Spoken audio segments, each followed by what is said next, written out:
Halo adik-adik semua. Sekarang kita mau dengarkan cerita firman Tuhan.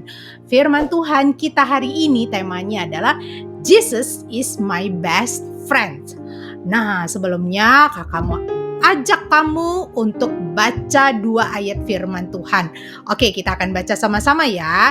Yang pertama terambil di dalam kitab Yohanes 15 ayat yang ke-13, dikatakan, tidak ada kasih yang lebih besar daripada kasih seorang yang memberikan nyawanya untuk sahabat-sahabatnya. Yang kedua terambil di dalam Yohanes 15 ayat yang ke-14. Kamu adalah sahabatku jika kamu berbuat apa yang kuperintahkan kepadamu. Ini adalah perkataan Tuhan Yesus ya. Oke adik-adik semua, kakak mau kasih kamu lihat satu video terlebih dahulu.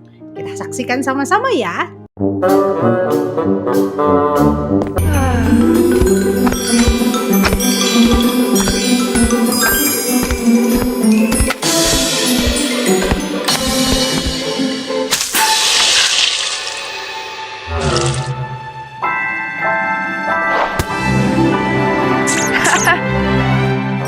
Nah adik-adik, di dalam video tadi memperlihatkan satu orang yang selalu bareng HP terus.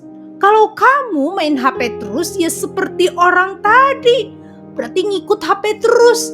Tiap hari main media sosial, YouTubean terus. Tiap hari main game. Tiap hari cuman lihat HP, main HP terus. Wah, kamu mungkin berpikir, HP kayaknya yang paling bagus. Kayaknya dia adalah sahabat yang paling baik. Apakah begitu? Nah, cerita hari ini mau memperlihatkan dan mau katakan kepada kita, ada sahabat yang lebih menyenangkan daripada HP. Nah, dalam Alkitab diceritakan ada satu orang yang mencari sahabat yang lebih berharga dari segalanya. Dari uang, dari makanan, dari segala hal-hal yang bagus-bagus, yang mahal-mahal, yang enak-enak. Termasuk HP, lebih berharga dari itu. Wah, seperti apa ceritanya? Nah, cerita Alkitab kita terambil di dalam kitab Lukas pasal yang ke-18 ayat 1 sampai yang ke-10. Itu ada di Perjanjian Baru ya. Diceritakan di dalam Alkitab ada satu orang bernama Zakheus. Siapa namanya? Zakheus. Dia adalah seorang yang kaya banget. Kaya itu artinya punya banyak uang, rumahnya besar, pembantunya banyak. Dan dikatakan dia tinggal di Yeriko. Tapi dia seorang yang pendek. Kalau dibandingkan dengan teman-teman lainnya dia paling cuma segini. Wah, dia pendek saat itu. Tapi yang lebih menyedihkan adalah dia kaya, dia banyak uang, tapi dia nggak punya teman. Wah, kasihan sekali ya adik-adik. Kenapa ya dia nggak punya teman? Dia nggak punya teman karena dia adalah seorang pemungut cukai. Pekerjaan pemungut cukai pada zaman dulu itu adalah pekerjaan yang dianggap untuk orang berdosa. Karena pekerjaan pemungut cukai itu kerjaannya menagih pajak. Pajak itu dibayar untuk pemerintah. Pemerintah saat itu adalah orang Romawi. Sedangkan Zakheus dan juga teman-temannya itu adalah orang Yahudi. Jadi orang Romawi itu adalah penjajah. Penjajah atau dengan kata lain mereka adalah musuh orang Israel. Nah, makanya pada saat itu Zakheus dianggap musuh karena dia bekerja untuk pemerintah Romawi. Oh, mereka kan anggap mereka kan orang Israel atau orang Yahudi. Nggak boleh kerja sama musuh. Tapi Zakheus kerjanya sama orang Romawi. Dan selain itu, pekerjaan pemungut cukai itu seringkali tidak jujur. Mereka meminta pajak lebih mahal dari yang seharusnya. Makanya Zakheus tidak disukai. Apalagi Zakheus ini adalah kepala pemungut cukai. Kepala itu artinya bos. Jadi dia punya anak buah yang tukang tagihin pajak. Dia bosnya, dia yang paling atas. Dia yang tentukan pajaknya harganya berapa, ditambahinnya berapa. Dia yang tentuin. Wah, nah dia adalah orang hebat. Wah, dia adalah bos, dia punya banyak duit. Tapi teman-temannya gak suka sama dia. Teman-temannya marah sama dia. Teman-temannya kesel sama dia. Teman-temannya benci sama dia. Kadang-kadang Zakheus itu sering diejek lagi. Dia bilang, si pendek yang serakah. Wah, mereka sering ngejek si Zakheus. Tapi diam-diam gak berani di depan Zakheus. Nah, Zakheus sedih. Dia kaya tapi gak diterima. Dia merasa gak ada yang suka sama dia. Dari dulu sudah tidak ada yang suka sama dia. Kemungkinan besar sejak kecil dia udah sering diejek. Wah, si Zakheus yang pendek. Atau mungkin ada temennya lagi main, gak mau temenan sama kamu, gak mau kelompok sama kamu pendek, gak asik. Atau mungkin dia dibanding-bandingin sama keluarganya. Kok kamu gak kayak si adekmu sih? Kok adekmu malah lebih tinggi? Nah, zaman dulu ada anggapan juga ya orang yang keren itu ya orang yang tinggi. Kalau pendek kurang dianggap. Ya zaman sekarang juga kadang seperti itu juga ya, apalagi zaman dulu. Nah, makanya mungkin Zakheus waktu itu sedih. Kok aku gak kayak temenku ya, keren, tinggi. Kok mereka gak suka ya sama aku ya. Mereka gak mau main sama aku. Nah, Zakheus ini pikir, aku tahu. Aku harus berusaha jadi orang hebat supaya mereka mau temenan sama aku. Bener saja, Zakheus beneran jadi orang hebat loh. Makanya dia jadi kepala pemungut cukai, artinya dia bos orang yang pungut pajak. Jadi dia punya anak buah. Wah, dia jadi orang kaya. Apalagi dia tinggal di Yeriko, satu kota yang sangat besar dan sangat kaya, sangat makmur. Ketika dia jadi pemungut pajak di situ, dia jadi orang kaya banget. Bahkan bukan kaya, dia juga yang berkuasa. Dia yang tetapin pajaknya dikasih harga berapa tambahannya. Wah, tapi apakah dia happy? Tidak. Mungkin untuk sementara dia sempat merasa senang karena dia punya uang yang banyak, dia bisa beli segalanya. Tapi lama-lama gak happy. Mungkin dia sempat senang juga, dia punya kuasa, dia jadi bos, dia jadi kepala pemungut cukai. Jadi kalau ada orang yang pernah ngejek dia sengaja kasih mahal-mahal aja pajaknya, dia bales itu temennya. Tapi dia tetap gak happy. Ada yang kosong dalam hatinya. Dia merasa semakin menjadi orang yang berdosa. Kok aku malah nambah dosa? Kok aku jadi orang yang gak jujur? Aduh, tambah gak ada yang mau terima dia. Dia berharap sekali, andaikan ada yang mau jadi sahabat aku, andaikan ada yang mau temenan sama aku. Nah, adik-adik, mungkin kamu juga pernah di posisi Zakheus. Kamu merasa udah melakukan banyak dosa. Kadang-kadang kamu sering disebut sebagai anak nakal. Suka bohong, suka mencuri, suka melakukan hal-hal yang tidak baik. Mungkin melawan orang tua dan lain sebagainya. Kamu mungkin tidak disukai sama orang tua, kamu tidak disukai sama saudara, tidak disukai sama teman. Atau mungkin ada yang merasa kurang disayang. Kok lebih sayang adik sih papanya, kok lebih sayang kakak sih mamanya, atau yang lainnya. Atau guru kurang sayang kamu dan lain sebagainya. Perasaanmu mungkin rasanya aku sendirian, rasanya gak ada yang sayang aku. Mungkin kamu pikir,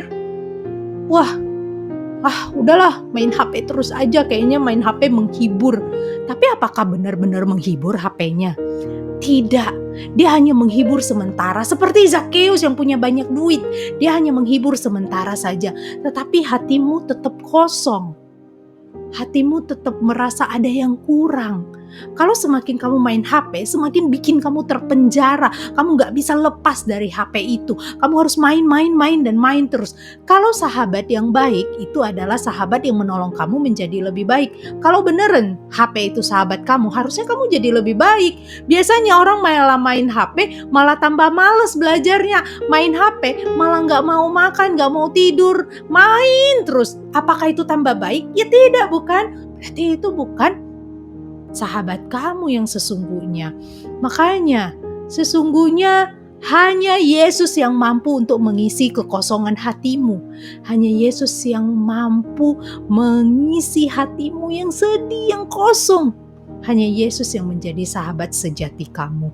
Makanya diceritakan di dalam Alkitab, itulah yang terjadi pada Zakheus. Ketika Zakheus tahu Yesus mau datang ke Yeriko, dia cepet-cepet mau ketemu, lihat Tuhan Yesus. Dia pikir, ini nih yang diceritakan sama orang-orang bisa lakukan mukjizat.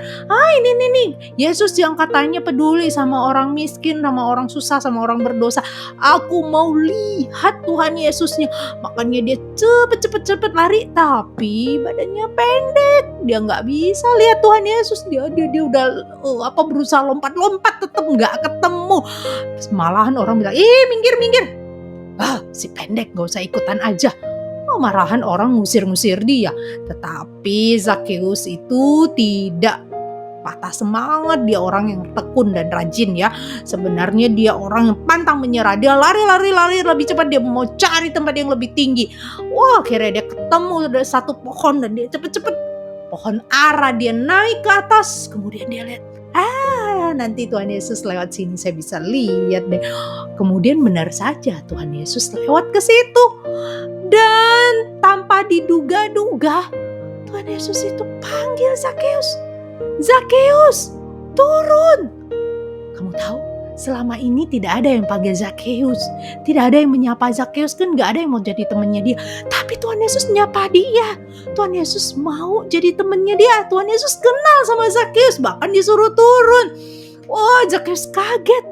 Kok Yesus tahu nama aku? Kan kami belum pernah kenalan. Itulah hebatnya Tuhan Yesus ya, dia Tuhan.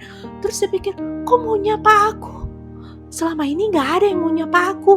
Tapi kok Tuhan Yesus mau nyapa? Dia terharu banget. Dia sampai mungkin hampir jatuh ya ketika dipanggil Tuhan Yesus. Terus dia dengar Tuhan Yesus berkata, hari ini aku harus menumpang ke rumahmu.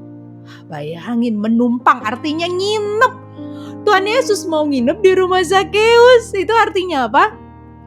Artinya Tuhan Yesus mau kenal lebih jauh dengan Zakheus, mau lebih dekat sama Zakheus, mau menerima Zakheus, mau mengampuni Zakheus. Walaupun Zakheus pernah bersalah, berbohong, berdosa, pernah nakal, pernah mencuri uang orang gitu ya. Dia kan ketika nagih pajak banyak-banyak kan berarti mencuri ya. Tuhan Yesus tetap mau mengasihi Zakheus. Dengan kata lain, Tuhan Yesus mau jadi temannya Zakheus, mau jadi sahabatnya Zakheus. Luar biasa banget ya. Ketika orang-orang menolak Zakheus, ketika orang-orang gak mau temenan sama Zakheus, Tuhan Yesus mau temenan sama dia. Tuhan Yesus mau menerima Zakheus apa adanya walaupun dia pernah berdosa. Makanya Zakheus senang sekali. Tuhan Yesus mau mengampuni dosa dia walaupun dia udah pernah bersalah. Dia pernah jadi orang jahat, mencuri, tidak jujur, berbohong, dan lain sebagainya. Tahu gak Tuhan Yesus ketika mau jadi sahabatnya, hatinya yang kosong itu tiba-tiba penuh dengan kasih Tuhan. Kasih Tuhan itulah yang memulihkan Zakheus. Dan Zakheus segera turun saat itu dan dia menerima Yesus ke rumahnya. Nah adik-adik, Tuhan Yesus juga mau jadi sahabat kamu. Sahabat yang tinggal di dalam hati kamu. Tuhan Yesus menumpang di rumah Zakheus, tinggal di rumah Zakheus. Saat ini Tuhan Yesus juga mau tinggal. Tinggal di mana? Tinggal di hatimu. Di saat itu artinya Tuhan Yesus mau jadi sahabat kamu. Walaupun mungkin kamu pernah melakukan dosa, pernah tidak baik, mencuri, melawan orang tua dan lain sebagainya, hal-hal yang sudah salah, Tuhan tetap mau jadi sahabat kamu. Tuhan tetap mau mengampuni kamu, Tuhan mau memaafkan kamu. Makanya di dalam Yohanes 15 ayat 13 dikatakan, tidak ada kasih yang lebih besar daripada kasih seorang sahabat yang memberikan nyawanya untuk sahabat-sahabatnya. Artinya apa? Tuhan Yesus mau memberikan nyawanya untuk kamu, sahabatnya. Nah, inilah yang sebenarnya menjadi satu hal yang sukacita buat kita. Karena apa? Ketika Tuhan Yesus tinggal di dalam hatimu, artinya kamu hatinya gak kosong lagi. Hatinya itu ada kasih Yesus. untuk itu, gimana supaya kita menjadi sahabat Yesus yang baik? Nah, itu diceritakan di dalam kisah Zakius juga. Zakius ketika ada kasih Yesus di dalam hatinya, hidupnya jadi berubah. Dia nggak lagi jadi orang yang suka mencuri, dia nggak lagi jadi orang yang tidak jujur. Dia juga tidak lagi menjadi orang yang selalu mendendam, sakit hati sama teman-temannya, tidak. Tetapi dikatakan dia akhirnya menjadi seorang yang murah hati. Dulunya dia pelit sekamati. Dia walaupun kaya, dia nggak suka berbagi, malah dia ngambilin duit orang. Tapi dikatakan dia akhirnya memberikan setengah dari hartanya untuk orang miskin. Hebat banget bukan? Dia nggak pelit lagi, dia benar-benar suka berbagi. Bahkan dikatakan orang yang dia udah ambil duitnya atau dia udah peras melalui penagihan pajak, dia akan balikin 4 kali lipat. Wah, luar biasa banget ya perubahan Zakius. Zakius di dalam hatinya udah ada kasih Yesus. Dia udah tahu Yesus itu sahabatnya dan dia cuma pikir gimana cara menyenangkan hati Yesus yang adalah sahabatnya. Nah, untuk itu adik-adik, kamu adalah sahabat Yesus.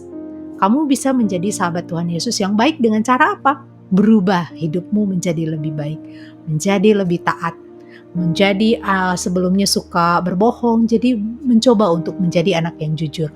Sebelumnya suka melawan orang tua, mencoba untuk taat sama orang tua. Sebelumnya malas setengah mati, mencoba belajar untuk jadi anak yang rajin. Sebelumnya mungkin menjadi anak yang suka nakal sekali, tapi mau mencoba untuk menjadi lebih baik.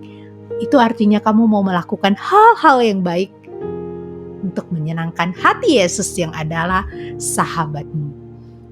Jadi ketika kamu menjadi sahabatmu Yesus yang baik, Yesus sudah jadi sahabat kamu, jadilah sahabat yang baik untuk Tuhan Yesus juga, dan kamu bisa menjadi sahabat untuk orang lain. Kalau ada orang-orang yang mungkin sendirian, gak punya teman, kamu bisa menjadi sahabat yang baik untuk mereka. Kakak mau kasih kamu lihat satu video ya.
Oke adik-adik, sekarang kita akan bersama-sama membacakan ayat yang terambil di dalam Yohanes 15 ayat 14. Kamu adalah sahabatku jikalau kamu berbuat apa yang kuperintahkan kepadamu.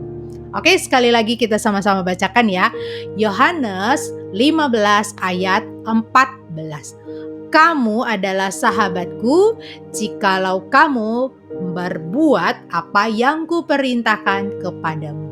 Ini adalah perkataan Tuhan Yesus. Tuhan Yesus bilang, kalau kamu adalah sahabat Yesus, kalau kamu melakukan hal-hal yang Tuhan perintahkan atau hal-hal yang menyenangkan hati Tuhan.